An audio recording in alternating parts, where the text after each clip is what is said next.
Hello students. बच्चों, हम अपनी मैथ्स की एक्सरसाइज 1 कर रहे थे, जिसमें अपना पहले क्वेश्चन जो है इसके 6 के 6 पार्ट सॉल्व कर चुके थे। इसमें हमने क्या देखा था कि कौन सी संख्या छोटी होती है और कौन सी बड़ी होती है, ठीक है। जिसमें हमने सबसे ज़्यादा फोकस कहाँ किया था, सबसे पहले हम इनको सिंप्लीफाई कर रहे थे और फिर हम देख रहे थे इनका बेस। अगर इनका बेस इक्वल आ रहा था तो हम ईजिली बता पा रहे थे कौन सा बड़ा कौन सा छोटा, और अगर इनका बेस इक्वल नहीं आ रहा था तो हम इनके बेस को इक्वल कर रहे थे।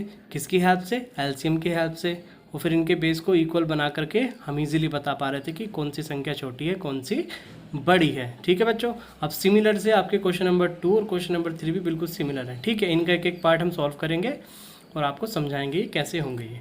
तो पहला क्वेश्चन पढ़ते हैं बच्चों। Which value in each pair is smaller, ठीक है भाई। ये हमें एक पेयर दिया हुआ है, कुछ ए पार्ट में भी पेयर है, बी में भी पेयर है, सी में पेयर है। पेयर किसे कहते हैं बच्चों? जिसमें दो चीज़ें एक साथ हों, दो चीज़ें एक साथ हों। तो क्या है इसमें? 4/7 और 2/3।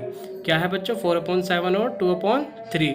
तो इसके अंदर हमें बताना है कौन सी संख्या छोटी है, कौन सी संख्या छोटी है। तो इसको करते हैं फटाफट से। इसमें क्या करेंगे बच्चों, अब इस पेयर को उतार लेते हैं अपने। हम क्वेश्चन नंबर 2 कर रहे हैं। पहला पेयर हमने उतारा 4/7 और 2/3। अब देखते हैं इसमें कौन सी संख्या कौन सी छोटी है कौन सी बड़ी है। क्या करते हैं बच्चों, बिल्कुल पहले जैसा क्वेश्चन है ये। क्या करेंगे इसमें? अब आप मुझे बताइए, पहली संख्या को देख के क्या आप इसको आगे सिंप्लीफाई कर पाएंगे? भाई ये तो किससे भी नहीं कटेगा। क्या कोई ऐसी संख्या है जिससे आप 4 को भी काट सको और 7 को भी काट सको? ऐसी तो कोई संख्या नहीं है बच्चों, ऐसी ना ये होगा, ठीक है। तो इनको तो हम आगे सिंप्लीफाई कर ही नहीं सकते। समझ रहे हैं ना आप मैं क्या कह रहा हूँ? ठीक है। अब क्या करेंगे हम? अब क्या आप इन देख के बता दोगे कौन सा छोटा कौन सा बड़ा? नहीं बता पाओगे। क्यों नहीं बता पाओगे बच्चों? क्योंकि आपके पास बेस तो अलग अलग है, यहाँ 7 है यहाँ 3 है। तो आप कैसे बता पाओगे? तो पहले क्या करना होगा आपको? सबसे पहले आपको इनको करना होगा, इनका बेस इक्वल करना होगा। क्या करना होगा? Base equal. और बेस इक्वल करने का हमने क्या तरीका बताया हुआ है आपको कि एलसीएम के थ्रू करिए। तो LCM of 7 and 3, LCM of 7 and 3, ठीक है। अब इनका एलसीएम साइड में निकाल के देखते हैं कहीं। तो 7 1 जा 7 और 3 का 3 और 1 का 1, 3 1 जा 3। तो एलसीएम क्या आ गया बच्चों? 7 × 3, 7 3 जा 21। क्लियर है यहाँ तक? कोई प्रॉब्लम किसी को? इसको यहाँ हम साइड में अपने यहाँ नोट डाउन कर लेते हैं। तो क्या आ गया बच्चा? एलसीएम 21। अब इनके भी सबको हम क्या बनाएंगे? 21 बनाएंगे, तभी तो हमारा बेस इक्वल होगा बच्चों। जो हमारा एलसीएम आता है वही तो हम नीचे बनाते हैं संख्या। पहले वाले क्वेश्चन को आपको याद होगा, ठीक है। तो करते हैं। अब इसका बेस इक्वल क्या है बच्चों? बताओ मुझे। 7 की जगह में मुझे एक 7 को 21 बनाना है, तो मैं कैसे बनाऊंगा? 3 की मल्टीप्लाई करनी पड़ेगी मुझे, क्योंकि 7 3 से क्या होते हैं? 21। तो नीचे मैं 3 की मल्टीप्लाई करता हूँ। जो काम मैंने नीचे किया वही काम मुझे ऊपर करना पड़ेगा। तो ऊपर भी मैंने 3 की मल्टीप्लाई करी, ठीक है। अब ऊपर ऊपर की मल्टीप्लाई, नीचे नीचे की मल्टीप्लाई। 4 3 जा 12, 7 3 जा 21। यहाँ तक किसी को कोई प्रॉब्लम नहीं होनी चाहिए बच्चों। सिंपल है, कुछ भी नहीं किया हमने। हमने क्या देखा भाई? हमें 2 नंबर दिए हुए थे, हमें बताना है कौन सा छोटा कौन सा बड़ा। हमने देखे दोनों के बेस इक्वल, वो अलग अलग हैं। अब अगर बेस इक्वल होते तो हम इजीली बता देते ऊपर वाला देख के कि कौन सा छोटा कौन सा बड़ा। लेकिन अब हमारे बेस अलग अलग हैं, उसके लिए हमने आपको क्या बता रखा है कि आपको बेस को इक्वल करना पड़ेगा। बेस को इक्वल करने के लिए आपको क्या लेना पड़ेगा? इनका एलसीएम लेना पड़ेगा। तो हमने लिया एलसीएम ऑफ 7 एंड 3। जब हमने एलसीएम निकाला तो हमारा एलसीएम आया 21, वो हमने यहाँ पे लिख लिया, ठीक है। अब हम अपने दोनों संख्याओं के बेस को क्या बनाएंगे? 21। हमने अपनी पहली संख्या उतारी और इसके बेस को 21 बनाया। कैसे?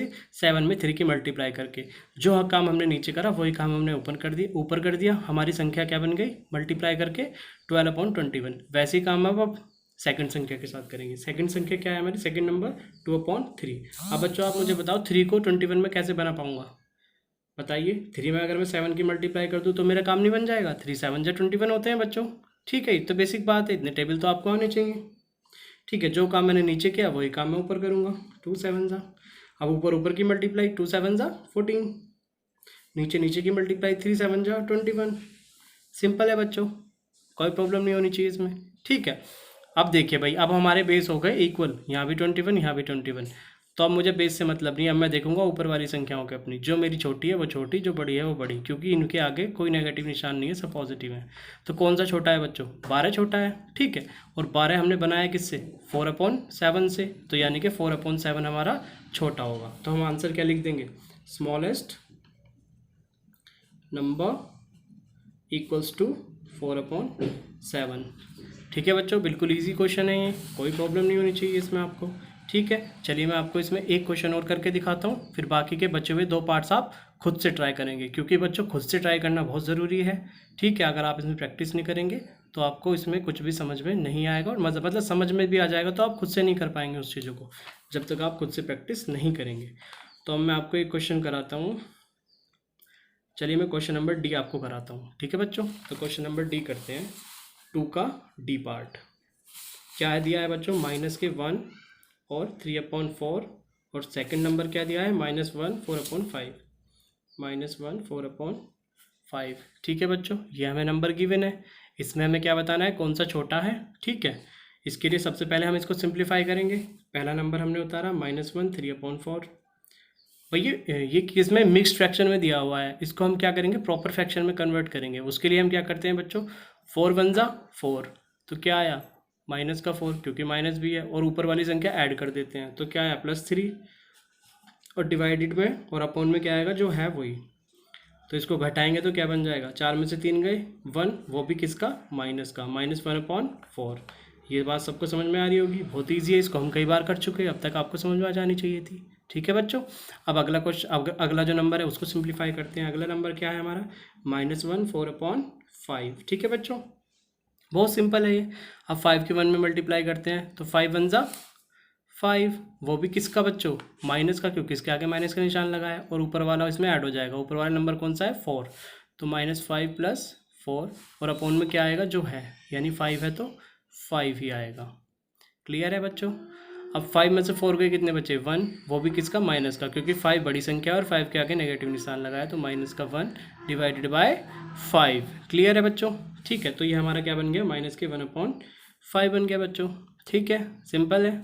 चलिए, अब हम बता पाएंगे इसमें कौन सा छोटा कौन सा बड़ा, नहीं बता पाएंगे बच्चों। क्यों नहीं बता पाएंगे, क्योंकि नीचे के बेस हैं हमारे अलग अलग, तो हमें इनको इक्वल करना पड़ेगा, और इक्वल करने के लिए हमें एलसीएम लेना पड़ेगा। तो फटाफट से एलसीएम लेते हैं। एलसीएम ऑफ नीचे वाली संख्या 4 और 5। ठीक है, साइड में इनका एलसीएम लेके देखते हैं 4 और 5 का। पहले 4 से काटते हैं, 4 1 जा 4, यहाँ 5 रहेगा, क्योंकि 4 के टेबल में 5 नहीं आता है।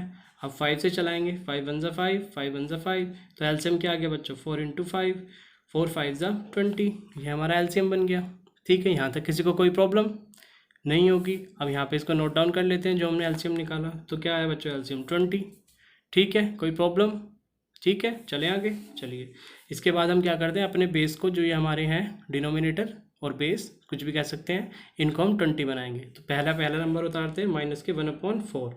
अब मुझे बताइए, इसके बेस को मैं 20 कैसे बना सकता हूँ बच्चों। अगर मैं 4 में 5 की मल्टीप्लाई कर दूँ तो मेरा 20 नहीं बन जाएगा, बन जाएगा। जो काम हम नीचे कर रहे हैं वही काम हम ऊपर करेंगे। ठीक है, ऊपर की मल्टीप्लाई कर दीजिए, तो क्या आ जाएगा, 5 1 जा 5, वो भी माइनस का, 4 5 जा 20, ये मेरा बन गया। ठीक है, यही काम अब सेकंड के साथ करते हैं, -1/5, इसका भी मुझे 20 बनाना है, तो 5 में किसकी मल्टीप्लाई करूँ कि 20 बन जाए, 5 4 जा 20, जो काम नीचे किया वही काम ऊपर करिए। ठीक है भाई, यहाँ पे 4 की मल्टीप्लाई करी, ऊपर भी कर दी, तो 1 4 जा 4, वो भी किसका, माइनस का, 5 4 जा 20। ठीक है, अब हमारा बेस इक्वल हो गया, हम बता सकते हैं कौन सा बड़ा कौन सा छोटा। लेकिन बच्चों ध्यान रहे, यहाँ लगा है माइनस का निशान, यानी कि जो संख्या बड़ी होगी वो छोटी होगी, और जो छोटी होगी वो बड़ी होगी। समझ रहे हैं, माइनस जब लग जाता है तो उल्टा हो जाता है।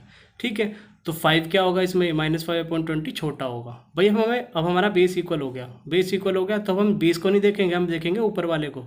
ऊपर वाला जो बड़ा वो बड़ा, जो छोटा वो छोटा। लेकिन माइनस में उल्टा हो जाता है, जो बड़ा होता है वो छोटा बन जाता है, जो छोटा होता है वो बड़ा बन जाता है। तो माइनस का जो 5/20 है ये बन जाएगा छोटा। ठीक है बच्चों, और ये माइनस के 5/20 बना किससे, माइनस के 1/4 से, और ये माइनस का 1/4 किससे बनाया हमने, माइनस के 1/3/4 से। तो -1 3/4, ये क्या हो जाएगा हमारा, स्मॉलेस्ट नंबर। ठीक है बच्चों, तो ये हमारा आंसर हो जाएगा। ठीक है, इजी है, कुछ भी नहीं है इसमें, बस पहले जैसा ही है, कुछ बहुत ज़्यादा खास इसमें करना नहीं है हमें। तो बचे हुए 2 पार्ट्स हैं, या आप खुद से ट्राई करेंगे, कौन सा, बी और सी। ठीक है बच्चों, चलिए मिलते हैं अगली क्लास में। Thank you.